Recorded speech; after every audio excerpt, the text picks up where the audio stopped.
Hello বন্ধুরা, চলো আজকে ঝটপট করে আমলকির আচারটাকে বানিয়ে নিই। তো আমলকির আচার বানাবার জন্য আমি দেখতে পাচ্ছ এইভাবে ভাপিয়ে নিচ্ছি। তো এই দেখো ভাপানো হয়ে গেছে। এবার দেখে নিই সেদ্ধ হয়েছে কিনা। তো এই দেখো সেদ্ধ হয়ে গেছে, খুব সুন্দর সেদ্ধ হয়েছে। তো এবার আমি সবগুলোকে ছাড়িয়ে নেব। তো দেখো ঠান্ডা হওয়ার পর এই দেখো আমি হাত দিয়ে এইভাবে ছাড়িয়ে নিচ্ছি। এখন একটু গরম আছে, তো যাই হোক, তো ঠান্ডা হয়ে যাওয়ার পরে এইভাবে ছাড়িয়ে নিতে হবে। তো দেখতে পাচ্ছ কি সুন্দর খুলে যাচ্ছে সব। এই দেখো সব খুলে গেল। এবার আমি লবণ দিয়ে ভালো করে মাখিয়ে কিছুক্ষণ সময় রোদে শুকাবো।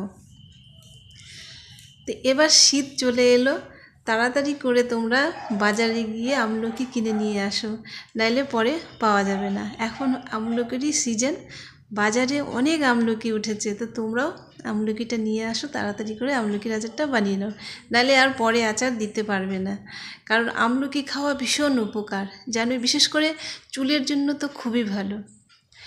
তো এবার আমি লবণটা দিয়ে ভালো করে মাখিয়ে রোদে দিয়ে দেবো।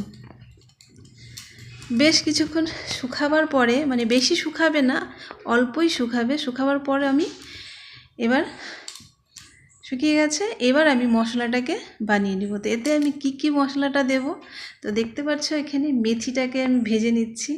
তো বেশি ভাজবো না, বেশি ভাজলে তিতে হয়ে যাবে। তো অল্পই ভাজবো, ভেজে আমি মেথিটাকে সরিয়ে দিলাম। এবার আমি ভাজবো ধনিয়া, মৌরি আর সর্ষে। এই তিনটেকে ভালো করে ভেজে নিতে হবে।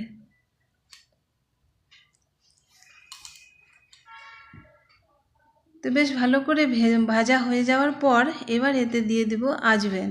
তো আজওয়ানটা বেশি ভাজা যাবে না, তো অল্পই ভেজে এবার আমি মিক্সিতে পেস্ট করে নেব। তারপর আমি দেখতে পাচ্ছ লঙ্কার গুঁড়ো আর হলুদ দিয়ে ভালো করে মাখিয়ে নিয়ে এবার এই মশলাটা আমি এবার আচারটার মধ্যে দিয়ে দিচ্ছি, মানে আমলকিটার উপরে দিয়ে দেব। তারপর দেব হিং।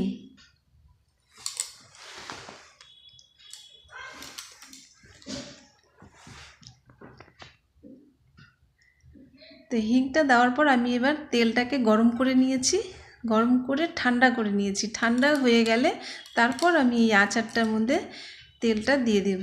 দেওয়ার পর লঙ্কা দেব, কাঁচা লঙ্কাগুলো দিব। একটুও যাতে জল না থাকে লঙ্কাতে, লঙ্কাটা ভালো করে শুকনা করে তারপরে দিতে হবে, যাতে জল না থাকে। তো লঙ্কাটা দিয়ে ভালো করে এবার আমি মেখে নিলাম। তারপর দিয়ে দেব আবার একটু লবণ দিয়ে দেব, কারণ টক জাতীয় জিনিসের লবণটা বেশি লাগে। আমি তো আগেই মাখিয়ে নিয়েছিলাম আমলকিটাতে, লবণ দিয়ে শুকিয়ে নিয়েছিলাম, কিন্তু দেখছি একটু কম হয়েছে লবণটা। আবার আমি লবণটা দিয়ে ভালো করে মেখে নিলাম। তারপর আমি এবার এই বয়মটার মধ্যে সব রেখে দেব। তো দেখতেই পাচ্ছ বয়মটাকে বয়মের মধ্যে তেল দিয়ে চারদিকে বয়মটার গায়ে লাগিয়ে নিয়ে এরপর এই আচারটা এর মধ্যে ঢেলে দেব। তো আমার আচার তৈরি হয়ে গেল।